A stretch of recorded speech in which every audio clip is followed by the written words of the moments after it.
Ladies and gentlemen, fight fans all around the world, let's talk some boxing. As always, I'm seeking to educate. The lifestyle of a professional boxer is just like the lifestyle of a professional athlete. Now, not many professional boxers are professional in their attitude, even though they're in the pros. Some of them drink, they smoke, they womanize, they don't work in the right cycles, they don't give their bodies the proper rest. A lot of them don't know how to work hard and smart and so on. So here I have a little diagram on a professional athlete's lifestyle. And just like with any other sport, diet, nutrition, mental strength, relationships, balance is very important for every athlete. If you're a professional basketball player, you must know how to deal with personal relations. You must know how to deal with interviews. You must know how to goal set. You must know how to plan. You must know how to make appropriate decisions. Okay? So that a professional, say, boxer, an elite professional boxer, basically gives his entire life to the sport of boxing. Guys like Danny Garcia, Lamont Peterson, these guys are in the gym every week and a number of days every week. And when they're outside of the gym, they're still doing certain disciplines related to their sport so that they not only maintain their wellness, fitness levels and so forth, but their mental fitness as well. Okay?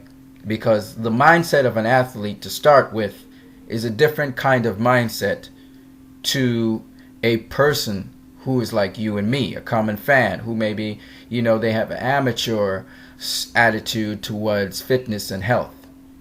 With athletes, it's a science, and it calls for sacrifice. Go check out Showtime Sean Porter. He has a specific diet. He has specific regimens every single day that he must do, either mentally or physically. If you've been in the martial arts, you would know that you perform katas in your head. You're always performing a kata, even if you're not physically performing the kata. It's so with athletes. And with champions, they have a different mindset whatsoever. They see every challenge as something that's conquerable.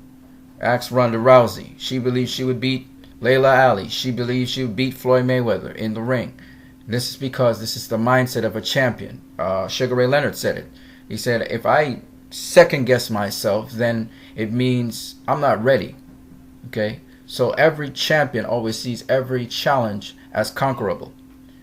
As a result, a lot of these people turn out to be personal leaders because they have the attributes that lead to leadership qualities and success in every dimension of life.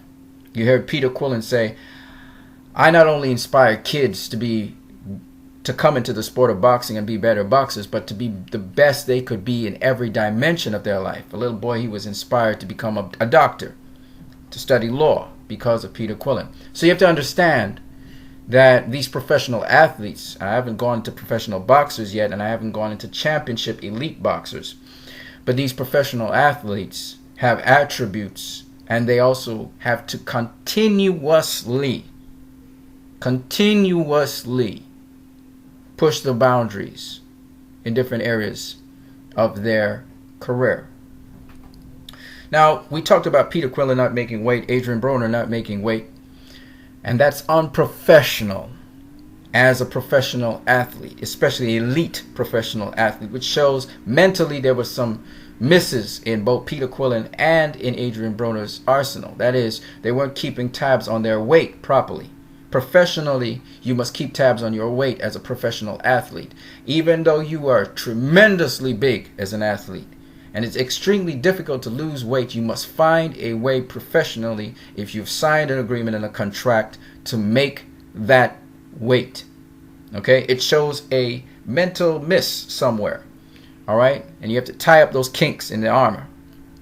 Now, one more thing I want to say, because a lot of people do not understand that the life of a boxer is just totally different to the life of a lot of different athletes, because it's a contact sport. It's even different to the life of an MMA athlete who is, again, MMA athletes are extremely skilled athletes. I don't discount MMA. I don't discount WWE. I don't discount wrestling. But it's a different sport, okay? It's not a specialized sport. Even wrestling is not a specialized sport. Boxing is a specialized sport. And the elite competition in there have specialized their skills and have done repetition in a particular kind of sport. You understand? There are different styles in that sport, etc. So that the lifestyle and the dedication to that sport is even more specialized and is even more fine-tuned, because you're dealing with limited use of certain weapons. You can't kick people, you can't put them, you can't wrestle them to the ground. You have to use your hands. Your only way of scoring and your only way of fighting is by applying strikes or punches to your opponent and hitting them. This is the only way you win a match. You have to hit your opponent and you have to hurt them.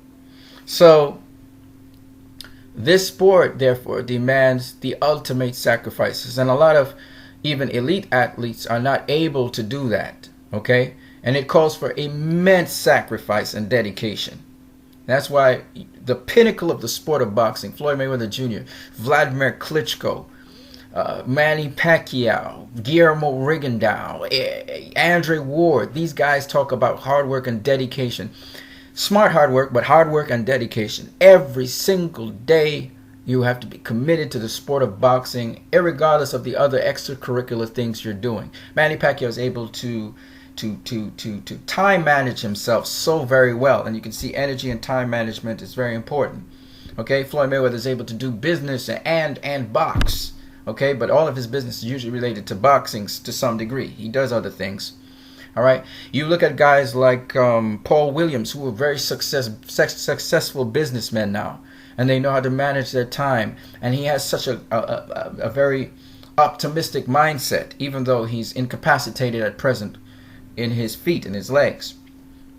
This is because of the mindset that is necessary in boxing. And these people become, some of them have tragic lives, like Mike Tyson. He owes a lot of money and he's just trying to pay bills, But the modern boxer now understands the business aspect of boxing, so they're not exploited as readily.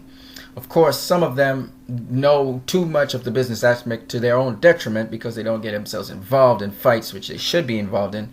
But there's a balance. And again, as a champion, as an elite fighter, you learn the balance between work ethic and overtraining, between business and fighting competitive, compelling, exciting fights. So these are the different things that are balancing acts, and boxing involves many different aspects to it. And the professional athlete goes into that world where you can easily be exploited because there are no unions to protect you, but at the same time there is a capacity to make a stamp in the sport and become a superstar and earn immense amounts of money. All right, guys, I hope this was educational to you. Have a great one.